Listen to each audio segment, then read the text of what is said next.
Hello दोस्तों, welcome to Meera physio, a pan India chain of physiotherapy clinic. तो आज का हमारा टॉपिक है स्पाइना बाइफिडा। ठीक है, स्पाइना बाइफिडा क्या होता है इसके बारे में हम जानेंगे। स्पाइना बाइफिडा में जो बच्चा पेट के अंदर है, उसकी जो स्पाइन है, जो रीढ़ की हड्डी है, उसमें पूरे तरीके से क्लोजिंग नहीं हो पाती है, जिसे हम न्यूरल ट्यूब कहते हैं। जो प्रेगनेंसी के टाइम पे 3rd वीक में मदर के अंदर जो बेबी है, उसमें जो एक न्यूरल ट्यूब होती है उसके बच्चे में, अगर वो क्लोज नहीं हो पाई तो ऐसे बच्चों को स्पाइना बाइफिडा की कंडीशन होती है। ये 3 प्रकार के होते हैं जिनके बारे में आज हम देखेंगे कि स्पाइना बाइफिडा क्या होता है। ठीक है, स्पाइन क्या होती है, न्यूरल ट्यूब क्या होते हैं, स्पाइना बाइफिडा क्या होता है, ये किस तरीके से होता है, अगर ये होता है तो क्या लक्षण दिखाता है, और इसके क्या रिस्क फैक्टर हैं, और क्या क्या इसके कॉम्प्लिकेशन बच्चे में आते हैं। तो आज हम इन सब बारे में बात करेंगे कि हमारा स्पाइना बाइफिडा क्या है। ठीक है, तो चलिए हम हमारे टॉपिक की तरफ आगे बढ़ते हैं और बात करते हैं स्पाइना बाइफिडा के बारे में। तो जो हमारा स्पाइनल कॉर्ड है, ठीक है, स्पाइना बाइफिडा हमारे स्पाइनल कॉर्ड में ही होता है, इसलिए हम पहले समझेंगे कि स्पाइनल कॉर्ड क्या है। स्पाइनल कॉर्ड, स्पाइनल कॉलम हमारी बॉडी का सबसे महत्वपूर्ण हिस्सा है। हम जो भी डिफरेंट फंक्शन कर सकते हैं, हम अपना मूवमेंट कर सकते हैं, बैलेंस कर सकते हैं, सीधे खड़े रह सकते हैं, हमारी स्पाइनल कॉर्ड जो हमारे नर्व सप्लाई करती है, उससे ये हमें प्रोटेक्शन देती है और शॉक एब्जॉर्प्शन का काम करती है। ठीक है, तो ये रही हमारी स्पाइनल कॉर्ड, जो कि हमारी रीढ़ की हड्डी होती है, शरीर का सबसे महत्वपूर्ण हिस्सा स्पाइनल कॉर्ड। हर काम के लिए ये कॉर्ड जो है हमें ये क्या करती है, बैलेंस देती है, हमारे बॉडी के पोस्चर को सीधा करती है। ठीक है, शॉक एब्जॉर्ब का काम करती है। स्पाइनल कॉलम में डिफरेंट डिफरेंट वर्टिब्रास के एलिमेंट होते हैं जो आपस में जुड़े होते हैं और प्रोटेक्शन देते हैं कॉर्ड को, और साथ ही साथ ये ब्रेन को कॉर्ड से मिलाते हैं।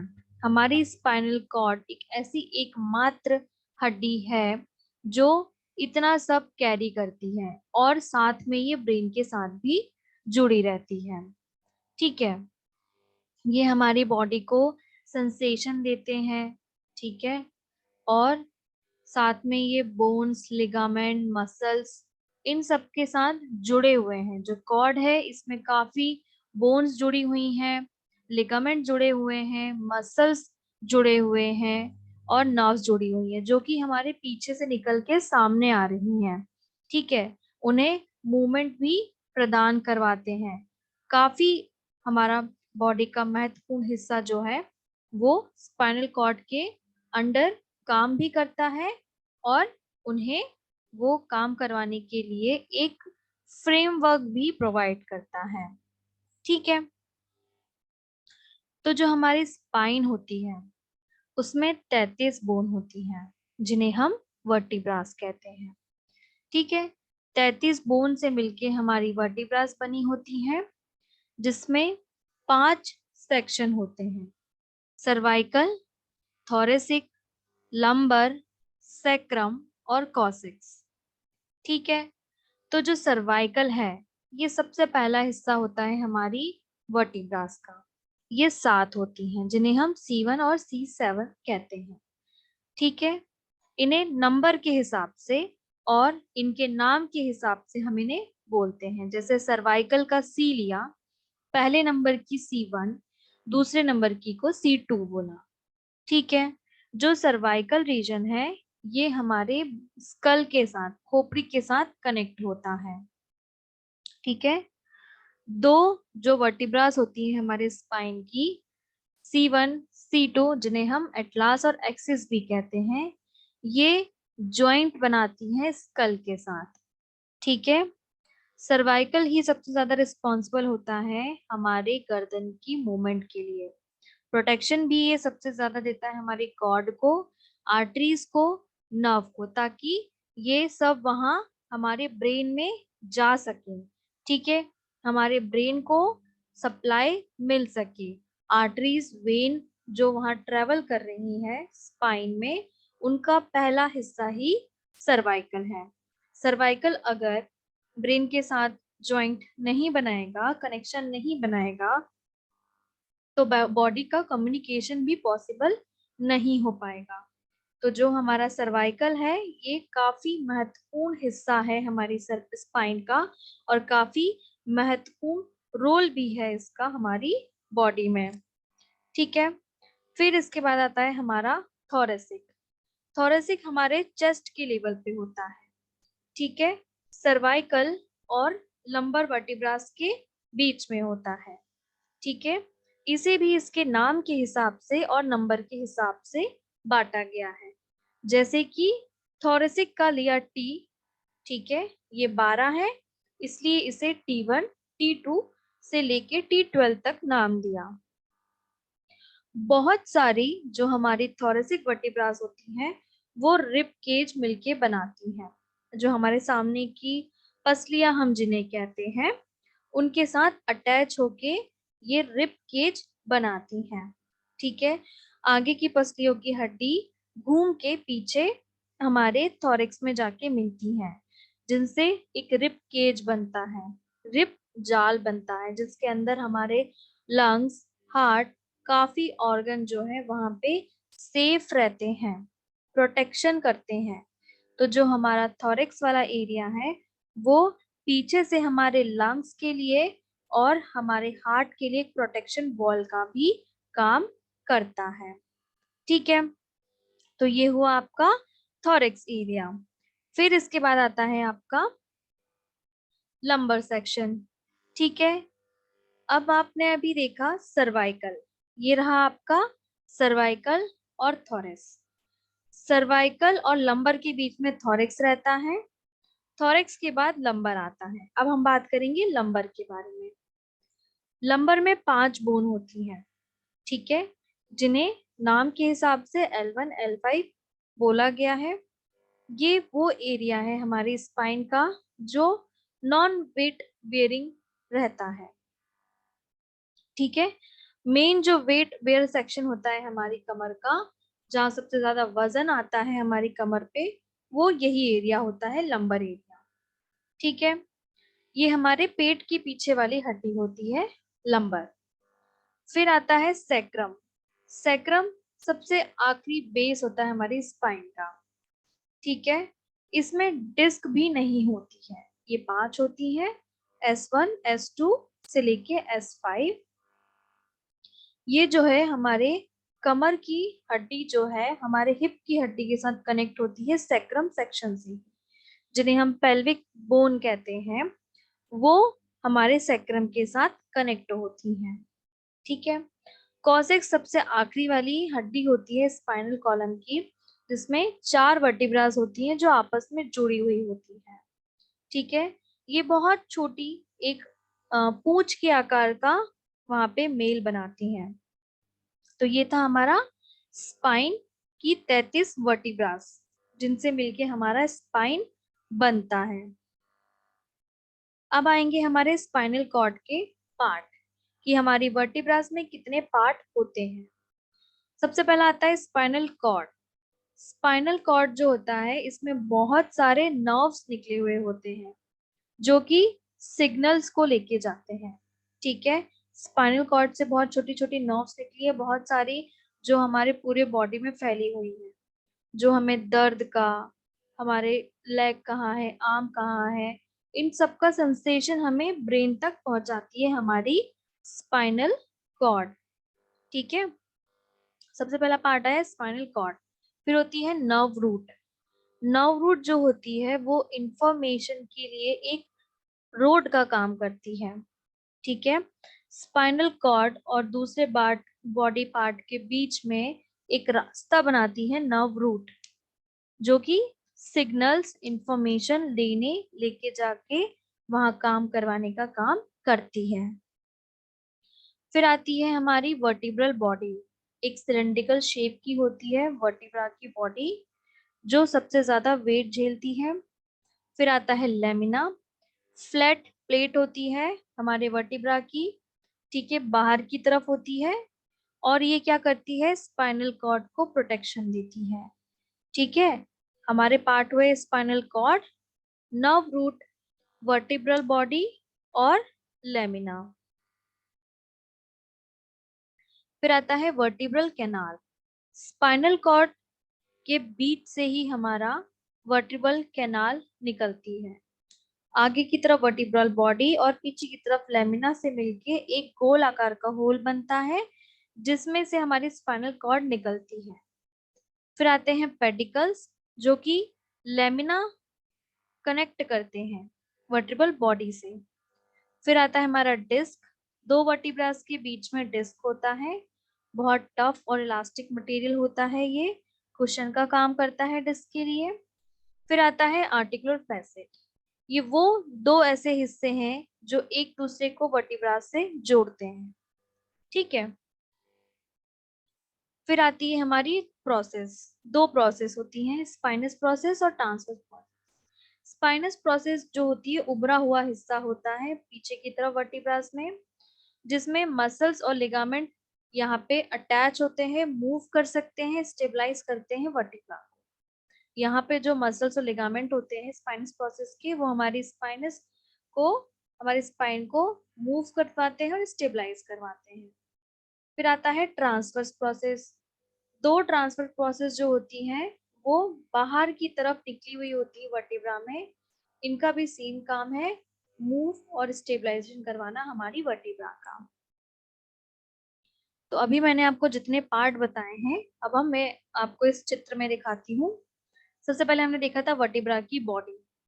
ये होती है हमारी वर्टिब्रा की बॉडी, ठीक है। ये हमारी स्पाइनल कैनाल या वर्टिब्रल कैनाल, जिसके अंदर से हमारी स्पाइनल कॉर्ड निकलती है, ठीक है। ये फैसेट जॉइंट जो होते हैं, ये दो वर्टिब्रास के साथ चिपके हुए होते हैं। ये देखिए फैसेट जॉइंट दिख रहे हैं आपको, चिपके हैं तो वर्टिब्रास से। पेडिकल्स होते हैं जो लेमिना को जोड़ते हैं बॉडी से। वर्टिब्रल बॉडी और ये लेमिना को जोड़ने का काम पेडिकल्स का होता है। ये हमारी ट्रांसवर्स प्रोसेस होती है, सॉरी ये हमारी स्पाइनस प्रोसेस होती है, ये हमारी ट्रांसवर्स प्रोसेस होती है। ये हमारा दो वर्टिब्रास के बीच में डिस्क होता है, ठीक है। तो ये हमारे वर्टिब्रास के स्ट्रक्चर हमारी वर्टिब्रास में कहाँ कहाँ कैसे प्रेजेंट है, ठीक है। अब आता है न्यूरल ट्यूब। न्यूरल ट्यूब और न्यूरुलेशन, ये वो प्रोसेस है जिसमें हमारी न्यूरल ट्यूब बनती है।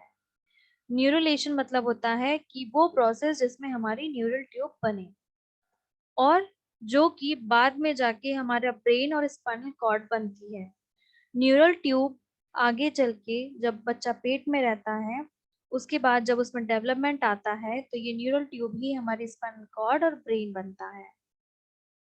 इंसान के शरीर में जब तीसरे वीक में फर्टिलाइजेशन होता है, ठीक है, आफ्टर द फर्टिलाइजेशन, जब वहां बेबी बन गया उसके बाद जो तीसरा वीक होता है, तब वहां पे न्यूरल फॉर्मेशन शुरू होता है। जो पहली लेयर होती है उस बच्चे की, जिसे हम एम्ब्रियो जर्म डिस्क कहते हैं, वो फोल्ड होती है, और बीच वाली लाइन में सेंटर लाइन जो होती है उस बच्चे की, उसमें जाके फ्यूज हो जाती है और ब्रेन और स्पाइनल कॉर्ड बनाती है। तो स्पाइना बाइफिडा के केस में अगर ये न्यूरल ट्यूब सेंटर लाइन या मिड लाइन में आके फोल्ड ना हो, फ्यूज ना हो, तब आपको बच्चे को स्पाइनल बाइफिडा होता है, ठीक है। तो अभी तक हमने स्पाइन के बारे में देखा, उसके पार्ट्स के बारे में देखा, और न्यूरल ट्यूब के बारे में देखा। अब हम हमारे टॉपिक पे बात करेंगे स्पाइना बाइफिडा। स्पाइना बाइफिडा जो होता है वो बर्थ डिफेक्ट ही होता है, ठीक है। और ये तब होता है जब हमारी स्पाइन और स्पाइनल कॉर्ड प्रॉपरली ना बन पाए, ठीक है। ये एक न्यूरल डिफेक्ट है, जैसे मैंने अभी आपको बताया कि न्यूरल अगर ठीक तरीके से फ्यूज नहीं हो पाए मिड लाइन में तो स्पाइना बाइफिडा होता है। न्यूरल ट्यूब जो होती है वो एक ऐसा स्ट्रक्चर होता है जब बच्चा पेट में होता है तब डेवलपिंग कंडीशन में बनती है। अगर ये ठीक तरीके से बंद ना हो पाए न्यूरल ट्यूब तो बच्चे का ब्रेन या स्पाइनल कॉर्ड ये डिफेक्टेड रहते हैं और ऐसे बच्चों में स्पाइनल बाइफिडा होता है। नॉर्मली जो स्पाइनल ट्यूब होता है वो अर्ली प्रेगनेंसी में बनता है, 3rd वीक में, और 28th डे 28वें दिन में ये क्लोज हो जाता है। बच्चों में स्पाइना बाइफिडा जो होता है वो पोर्शन होता है न्यूरल ट्यूब का जो कि ठीक से बंद नहीं हो पाया है, ठीक से डेवलप नहीं हो पाया है। तो जब हमारा स्पाइना बाइफिडा होता है तो जो ये न्यूरल ट्यूब है अगर वो बंद नहीं हुआ, प्रॉपरली डेवलप नहीं हुआ, तो वो उसी पोजीशन में बच्चे के साथ बाहर आ जाता है और उस कंडीशन में स्पाइना बाइफिडा बनता है। स्पाइना बाइफिडा की होने की जो रेंज होती है वो माइल्ड से सीवियर भी होती है। डिपेंड करता है कि कितने एरिया डिफेक्ट हुआ है, कितने साइज का है, किस लोकेशन पे है और क्या कॉम्प्लिकेशन के साथ वो बना हुआ है, ठीक है। इन सब पे डिपेंड करता है इसका डिग्री सीवियरिटी हमारे स्पाइना बाइफिडा की, ठीक है। ये देखिए, ये होता है स्पाइना बाइफिडा। इस तरीके से ये न्यूरल ट्यूब क्लोज नहीं हो पाती है तो इस तरीके से वो बच्चे के साथ बाहर आ जाती है, ठीक है। 3 तरीके का होता है स्पाइना बाइफिडा ऑक्यूल्टा। स्पाइना बाइफिडा में दूसरा होता है मेनिंजियोसेल, फिर तीसरा होता है माइलो मेनिंजियोसेल, ठीक है। ये 3 होते हैं हमारे स्पाइना बाइफिडा के टाइप।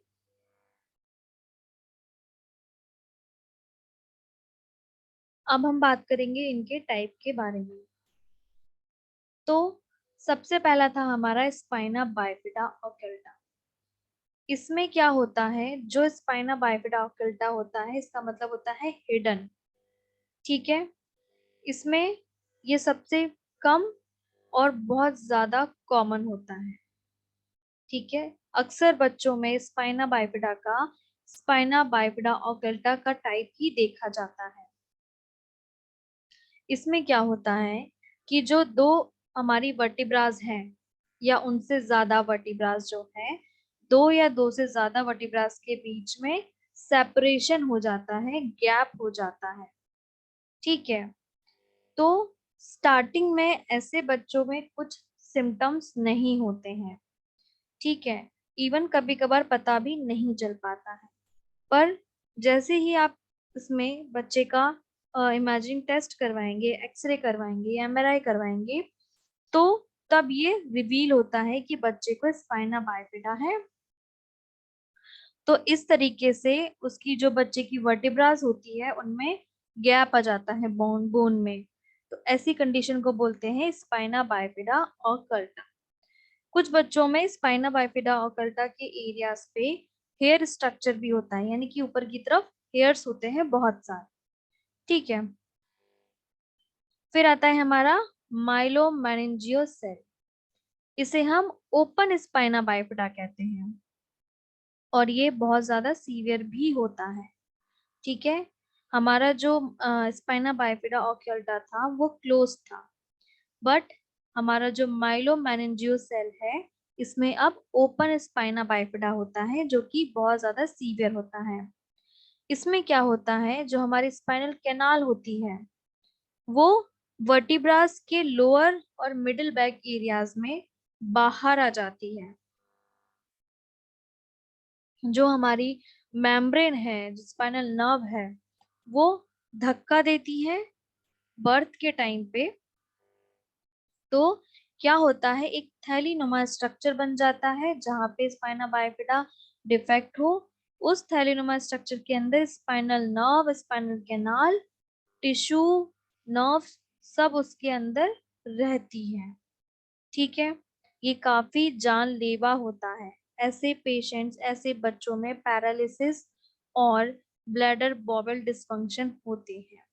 ठीक है, देख रहे हैं आप ये चित्र, देखिए इसमें स्पाइना बाइफिडा के माइलोमेनिंजियोसेल में जो एरिया था बच्चे का स्पाइना बाइफिडा का, वहां से स्पाइनल कैनाल ने मेम्ब्रेन पुश होके बाहर एक थैली जैसा स्ट्रक्चर बना दिया।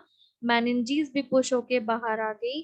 स्पाइनल फ्लूइड उसमें सीएसएफ भरा रहता है, स्पाइनल कॉर्ड रहती है, सब बाहर की तरफ, शरीर के बाहर की तरफ आ जाता है। ठीक है, और ऐसे बच्चों में काफी कॉम्प्लिकेशन भी होते हैं, और सबसे जरूरी चीज कि इनमें ब्लैडर और बॉवल डिस्फंक्शन होता है। ठीक है, ब्लैडर बॉवल डिस्फंक्शन मतलब होता है कि उनका मोशन और यूरिनेशन उनके कंट्रोल में ना होना। ठीक है, फिर आता है मेनिंजियोसेल। मेनिंजियोसेल जो है क्लोज एनडीटी होता है बिना किसी एक्सट्रूजन स्पाइनल कॉर्ड के, यानी कि इसमें थैलीनुमा स्ट्रक्चर बनता है पर उसमें स्पाइनल कॉर्ड नहीं होती है, वो खाली होता है।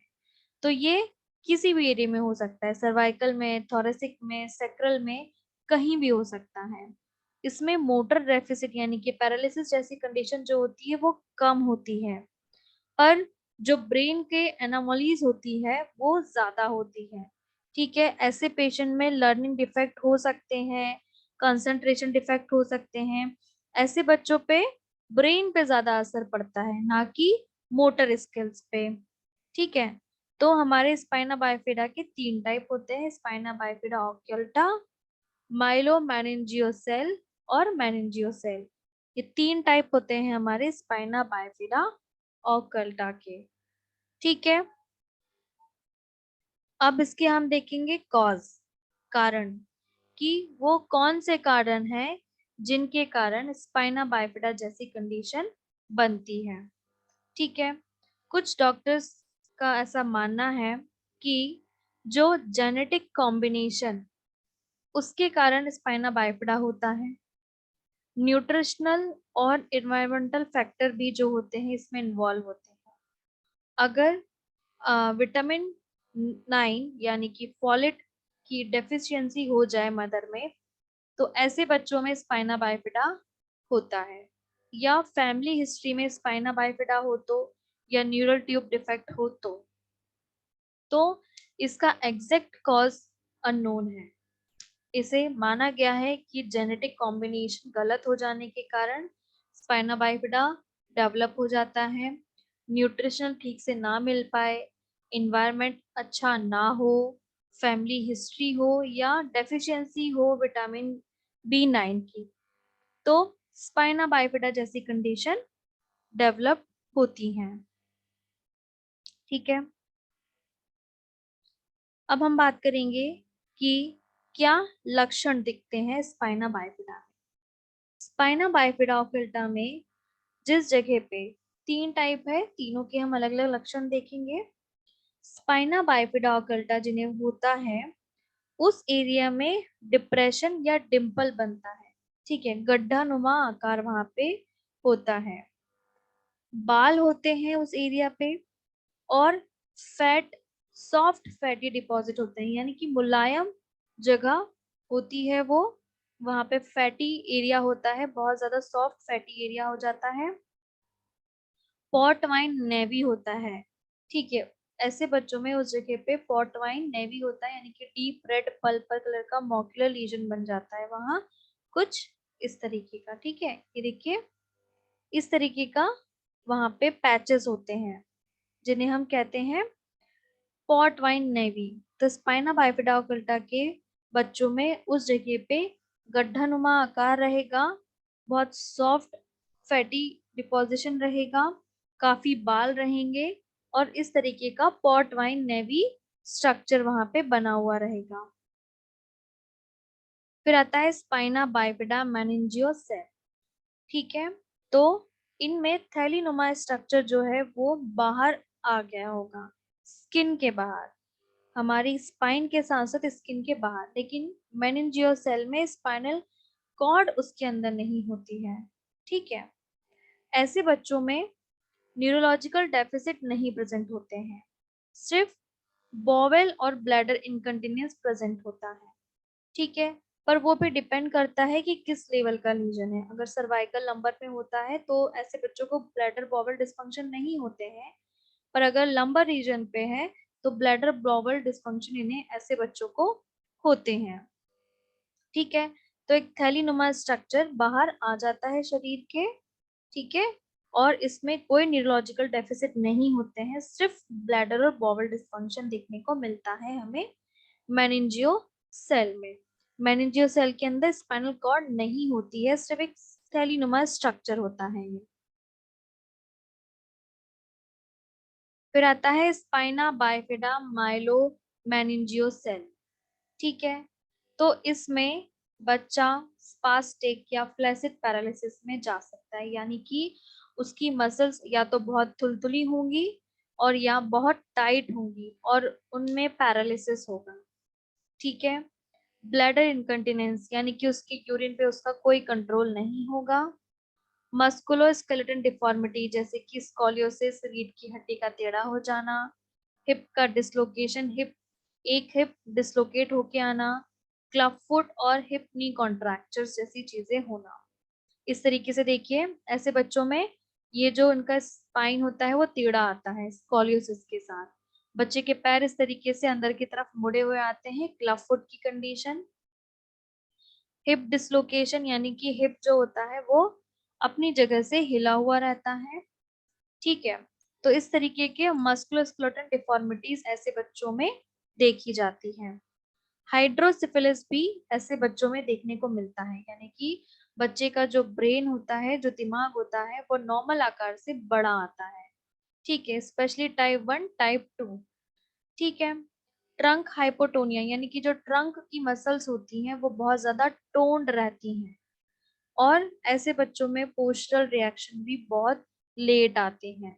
ठीक है, जैसे कि जो पोस्चरल रिएक्शन होते हैं बच्चों का कि गर्दन मोड़ना, उठना, बैठना, रीढ़ की हड्डी का डेवलपमेंट, तो ये सब डिले हो जाता है। तो जो ऑटोमेटिक पोस्चरल रिएक्शन होते हैं बच्चों के, कि बच्चे के हाथ में अब उंगली रखेंगे तो बच्चा उसको पकड़ेगा, तो ऐसे जो चीजें होती हैं जिन्हें हम स्टार्टिंग में बच्चा जो डेवलप होता है उस टाइम जो उसकी रिफ्लेक्सेस होते हैं, ये सब चीजें जो होंगी वो लेट से शुरू होती हैं। तो ये हमारे स्पाइना बाइफिडा माइलो मेनिंजियोस के साइन एंड सिम्टम।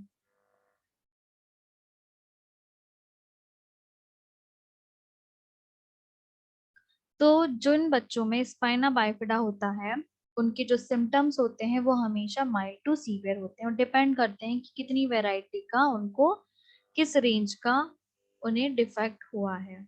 तो जो मेन सिम्टम्स होते हैं अब हम उन बारे में बात करते हैं।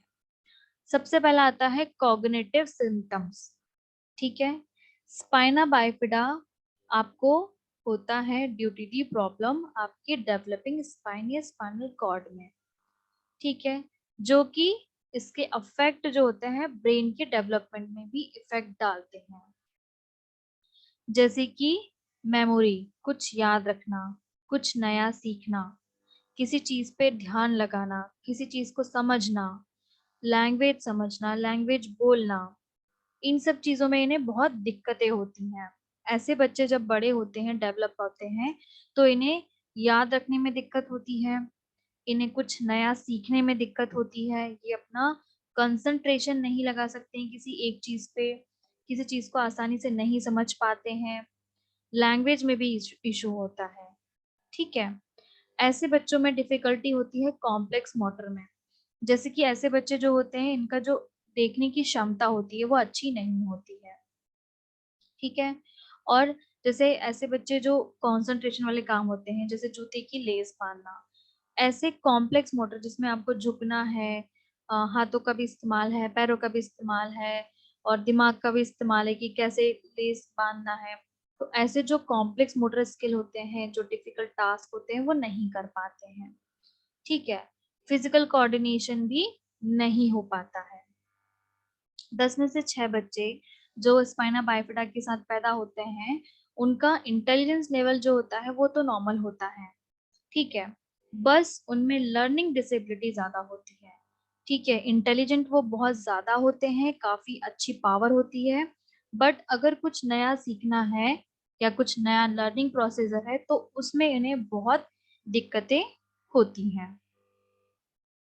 फिर आता है मोबिलिटी सिम्टम्स।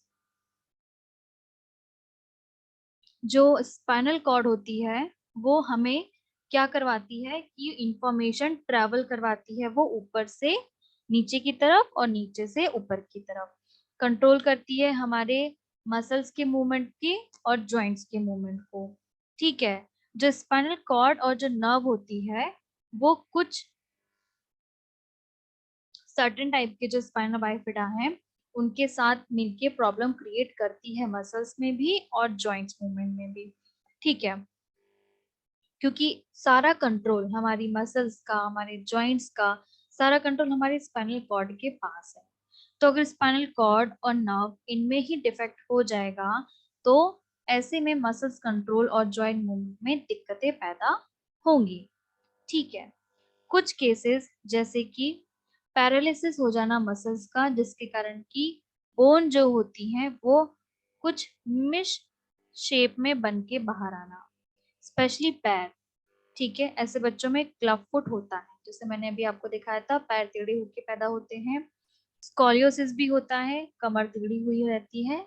ठीक है, काफी मोबिलिटी में रिस्ट्रिक्शन होते हैं ऐसे बच्चों में, बहुत लेट बोन डेवलपमेंट होता है, बहुत पतली बोन बनती है, जिसके कारण बच्चों में ऑस्टियोपोरोसिस के चांसेस ज्यादा रहते हैं, और इसी कारण से बच्चों का चलना भी लेट शुरू हो पाता है, और ऐसे बच्चों में फ्रैक्चर जल्दी होने के चांसेस रहते हैं।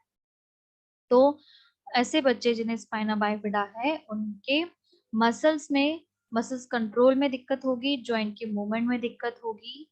ऐसे बच्चों की बोन भी पतली होती है, ऑस्टियोपोरोसिस होता है उनमें, तो जल्दी फ्रैक्चर होने के चांसेस भी रहते हैं। ये देखिए, सीधा ऐसी हमारी स्पाइन रहती है, पर स्कॉलियोसिस में इस तरीके की टेढ़ी स्पाइन होती है बच्चे की। ठीक है, तो ये हमारा स्कॉलियोसिस। फिर जो हमारा स्पाइनल कॉर्ड और नर्व है वो क्या करते हैं, सेंसेशन भी लेके जाते हैं हमारे ब्रेन तक, टच का स्पेशली। जैसे अगर किसी को आपने छुआ तो आपको पता चला, सामने वाले को पता चला कि ये टच मुझे इस जगह हुआ है, क्योंकि वो सिग्नल्स ब्रेन तक गए और उन्हें नर्व्स लेके गए। तो अगर स्पाइनल नर्व डैमेज हो गई है या टूट गई है स्पाइना बाइफटा की कंडीशन में, तो ऐसे बच्चों में सेंसेशन चली जाती है, स्पेशली उनके पेल्विक और लेग के एरिया में। इसी कारण से ऐसे बच्चों में वहां प्रेशर सोर्स डेवलप हो जाते हैं, स्किन टूटी हुई होती है छोटे बच्चों की। ठीक है, और वो फील नहीं कर पाते हैं किसी चीज को, तो वो अपनी पोजीशन को भी चेंज नहीं कर पाते हैं। ठीक है, तो ऐसे बच्चों में लेग का एरिया जैसे हो गया, हील हो गया, इनर नी अंदर की तरफ नी हो गई, हिप हो गया, ऐसे जगहों पे प्रेशर सोर्स डेवलप हो जाते हैं, और ऐसे बच्चे, इनकी स्किन जो होती है वो टूटी हुई होती है। ठीक है, स्किन ब्रेकडाउन के साथ ऐसे बच्चे पैदा होते हैं, वो पोजीशन चेंज नहीं कर पाते हैं अपनी। ठीक है, क्योंकि सेंसेशन ही कैरी नहीं हो पा रहा है, तो जब सेंसेशन ही नहीं है लोअर एरिया में तो बच्चा कैसे पोजीशन चेंज कर पाएगा। तो ऐसे बच्चे कुछ फील नहीं कर पाते हैं जिन्हें स्पाइना बाइफिडा होता है। फिर आता है इनकॉन्टिनेंस, यूरिनरी बॉवल इनकॉन्टिनेंस।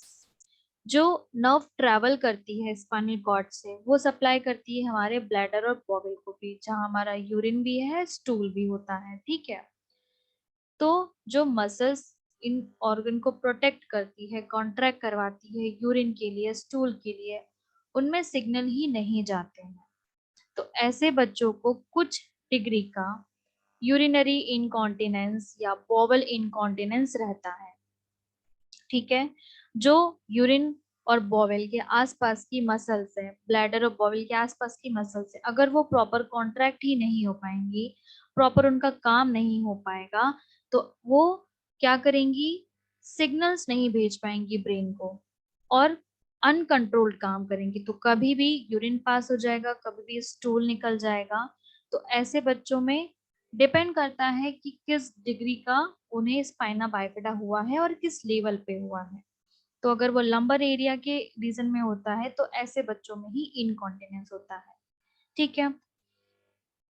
और दूसरे सिम्टम्स में ऐसे बच्चों में ऑस्टियोपीनिया और ऑस्टियोपोरोसिस की कंडीशन होती है। ठीक है। कम एक्टिविटी के कारण ऐसे बच्चों में क्या होता है, बोन डेंसिटी कम होती है। ठीक है। बोन बहुत पतली होती है, डेंसिटी कम होती है, उनमें ज्यादा पोर्स होते हैं। तो ऐसे बच्चे रिस्क में रहते हैं फ्रैक्चर के। ऐसे बच्चों में अगर उनकी एक्टिविटी कम है, लाइफ बहुत सेडेंटरी है, तो ऐसे बच्चों में मोटापा भी बहुत जल्दी आता है। तो ओबेसिटी भी ऐसे बच्चों में देखने को मिलती है। ये देखिए, ये ऑस्टियोपोरोसिस की कंडीशन है। हमारी हेल्दी बोन में देखिए आप, इतने पोर्स रहते हैं नॉर्मल। ठीक है।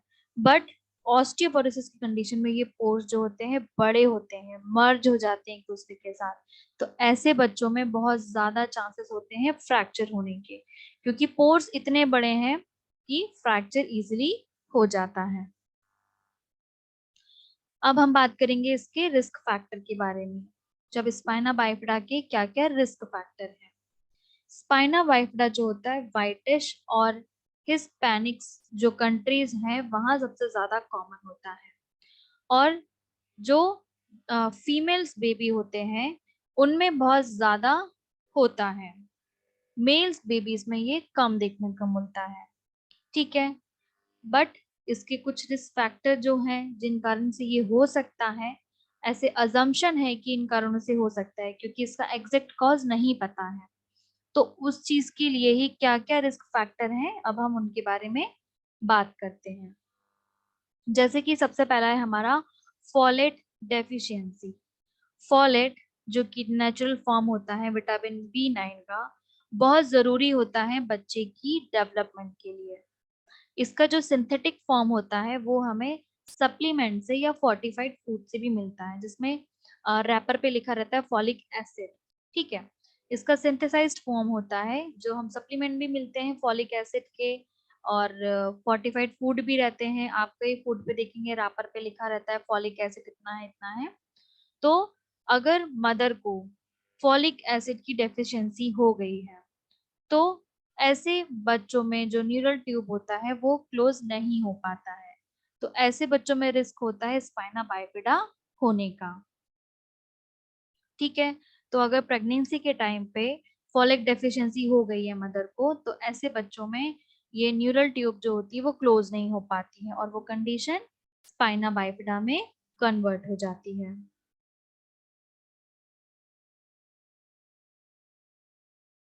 कुछ मेडिकेशन, जैसे कि एंटी सीजर्स मेडिकेशन, एपिलेप्सी की जो मेडिकेशन होती है, अगर वो मदर प्रेगनेंसी के टाइम लेती है तो, अगर प्रेगनेंसी के टाइम पे मदर को सीजर्स की मेडिकेशन चल रही है तो ऐसे बच्चों में न्यूरल ट्यूब डिफेक्ट होने के चांसेस रहते हैं, क्योंकि ये जो मेडिकेशन होती हैं वो इंटरफेयर्स करती हैं आपके फॉलेट और फॉलिक एसिड के यूज में। तो इस कारण से कि ये मेडिकेशन इंटरफेयर करने लगती है फॉलेट और फॉलिक एसिड के साथ, तो ये जो कंडीशन है स्पाइना बाइफिडा की, ये डेवलप होती है। फॉलिक एसिड ठीक से प्रोड्यूस नहीं हो पाता है, मदर को नहीं मिल पाता है, तो जो न्यूरल ट्यूब है वो डिफेक्टेड रहती है, नहीं बन पाती है। ठीक है। फिर आता है फैमिली हिस्ट्री। अगर कपल जो चाइल्ड के लिए ट्राई कर रहे हैं, अगर उनकी फैमिली में हिस्ट्री है कि किसी को न्यूरल ट्यूब डिफेक्ट हुआ है, ठीक है, तो ऐसे कपल्स में बहुत ज्यादा चांसेस होते हैं कि उनके दूसरे बच्चे में ये कंडीशन हो सकती है। या फिर ऐसे भी रिस्क होता है कि जैसे कि पिछले 2 बच्चों में ये कंडीशन हुई बट आने वाले बच्चे में ना हो, ऐसी भी कंडीशन होती है। और ऐसी वीमेन्स जो जिनमें न्यूरल डिफेक्ट हो, जिन्हें स्पाइना बाइफिडा हो, ठीक है, वो जब प्रेगनेंसी के लिए रेडी होती हैं, वो जब बेबी कैरी करती हैं, तो भी चांसेस होते हैं कि उन्हें स्पाइना बाइफिडा हो सकता है। ठीक है। बहुत सारे ऐसे बेबीज हैं जो स्पाइना बाइफिडा के साथ पैदा होते हैं बट उनकी फैमिली हिस्ट्री में नहीं होता है स्पाइना बाइफिडा। तो ये भी एक कंडीशन है जो देखने को मिलती है। फिर आता है डायबिटीज। तो ऐसी विमेन्स जिन्हें डायबिटीज है प्रेगनेंसी के टाइम पे और वो कंट्रोल नहीं है, अगर उनकी जो डायबिटीज है वो बहुत ज्यादा हाई शुगर है, तो ऐसे मदर्स में भी चांसेस होते हैं कि उनके बेबी में स्पाइना बाइफिडा की कंडीशन बन सकती है, अगर उनमें डायबिटीज बहुत ज्यादा है और अनकंट्रोल्ड है। तो ऐसे मदर में चांसेस हैं कि स्पाइना बाइफिडा के साथ उनका बेबी हो सकता है।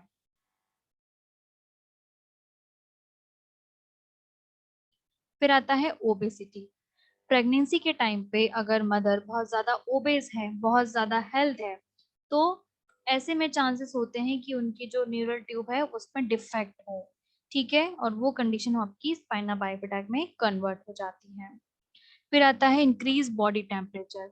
ऐसे कुछ एविडेंस है जिनमें ये साबित होता है कि हाइपरथर्मिया की कंडीशन यानी कि बॉडी का temperature early week of pregnancy में, शुरुआती दौर की जब प्रेगनेंसी हो कुछ वीक्स की, तब अगर बॉडी का टेम्परेचर बहुत ज्यादा है तो चांसेस होते हैं स्पाइना बाइफिडा होने के।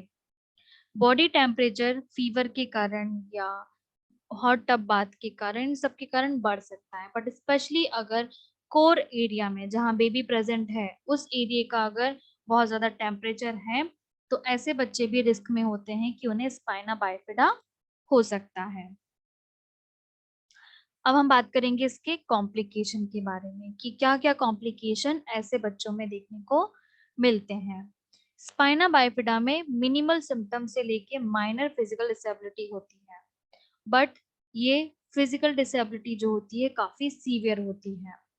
ये डिपेंड करता है कि कौन सा एरिया अफेक्ट है, जैसे कि किस साइज का न्यूरल डिफेक्ट है, किस लोकेशन पे न्यूरल ट्यूब डिफेक्ट है, स्किन कवर है या नहीं है, स्पाइनल नर्व उसमें है या नहीं है, स्पाइनल कॉर्ड अफेक्ट हो रही है या नहीं है, इन सब पे डिपेंड करता है। इसके कॉम्प्लिकेशन भी जो होते हैं वो इन्हीं चीजों पे डिपेंड करते हैं कि किस जगह पे है, किस लोकेशन पे है और कितना सीवियर है, उसी के हिसाब से इसके कॉम्प्लिकेशन भी डिपेंड करते हैं। तो चलिए हम इसके कॉम्प्लिकेशन के बारे में बात करते हैं अब। Orthopaedic complication. ऐसे चिल्ड्रन जिन्हें माइलोमेनिंजियोस सेल है, उनमें बहुत सारी ऐसी प्रॉब्लम होती है जो उनके लेग और स्पाइन के साथ होती है, ठीक है, क्योंकि उनकी जो मसल्स होती हैं लेग की और बैक की वो काफी वीक होती हैं, तो उन्हें ऑर्थोपेडिक कंडीशन डेवलप हो जाती है कॉम्प्लिकेशन में, ठीक है। पर ये भी डिपेंड करता है कि किस लोकेशन पे ये डिफेक्ट है। तो जो उनका कर्व होता है वो स्कॉलियोसिस में होता है, ग्रोथ बहुत एबनॉर्मल होती है, हिप डिसलोकेशन बहुत होता है, बोन और जॉइंट में कई तरीके की डिफॉर्मिटीज उनमें होती हैं, मसल्स में कॉन्ट्रैक्चर्स रहते हैं, बहुत टाइट मसल रहती है, बहुत ज्यादा टोन की मसल रहती है, ठीक है। Walking and mobility problem. जो नर्व कंट्रोल करती है हमारे लेग की मसल्स को, अगर वो ही ठीक से काम नहीं करेगी तो चलने में दिक्कतें आती हैं। तो स्पाइना बाइफिडा डिफेक्ट में ये कॉम्प्लिकेशन बहुत ज्यादा देखने को मिलता है कि ऐसे बच्चे वॉक नहीं कर पाते हैं प्रॉपरली। इस कारण है कि उनकी लेग की मसल्स का वीक होना या पैरालिसिस होना। कभी कभार ये डिपेंड करता है कि जब बच्चे को स्पाइना बाइफिडा हुआ तो वो किस जगह हुआ, किस साइज का हुआ, और ऐसे बच्चों को केयर से रखेंगे तो उनका वॉकिंग और मोबिलिटी प्रॉब्लम जो होता है वो जल्दी दूर हो जाता है। फिर आता है हमारा अगला complication, bowel and bladder problem. जो नर्व सप्लाई करती है हमारे ब्लैडर और बॉवेल को, अगर वो ठीक से काम नहीं करे तो माइलोमेनिंजियो सेल की कंडीशन में पेशेंट को ये बॉवेल और ब्लैडर की प्रॉब्लम देखने को मिलती है। इनमें इनकंटिनेंस बॉवेल और इनकंटिनेंस ब्लैडर की कंडीशन होती है, ठीक है। फिर आता है शंट माल फंक्शन। शंट जो होता है वो प्लेस होता है हमारे ब्रेन में ट्रीट करने के लिए हाइड्रोसिफिलिस को, और उसके इन्फेक्शन को कम करने के लिए और उसके काम को लाइट करने के लिए। बट ये वार्निंग साइन होते हैं शंट और हाइड्रोसिफिलिस। तो जिन बच्चों में हाइड्रोसिफिलिस डेवलप होता है और ऐसे बच्चों में स्पाइना बाइफिडा भी कंडीशन बनी होती है, तो ऐसे बच्चों में शंट माल फंक्शन के बहुत ज्यादा कॉम्प्लिकेशन देखने को मिलते हैं, जैसे कि सर दर्द बने रहना, उल्टी आना, नींद नहीं आना, पूरे टाइम इरिटेबिलिटी बने रहना, चिड़चिड़ापन रहना, सूजन रहना, लालपन रहना, किसी भी चीज को लेके बहुत कंफ्यूज रहना, आंखें हमेशा गेज साइन देना, यानी कि एक आंख सी डायरेक्शन में है पर एक आंख जो है या तो मीडियली डाइवर्ट है या लेटरली डाइवर्ट है। बच्चे का ना खाना, दूध ना पीना, अवॉइड करना और मिर्गी के झटके आना, ऐसे शंट माल फंक्शन में कॉम्प्लिकेशन देखने को मिलते हैं। फिर आता है हाइड्रोसिफिलिस।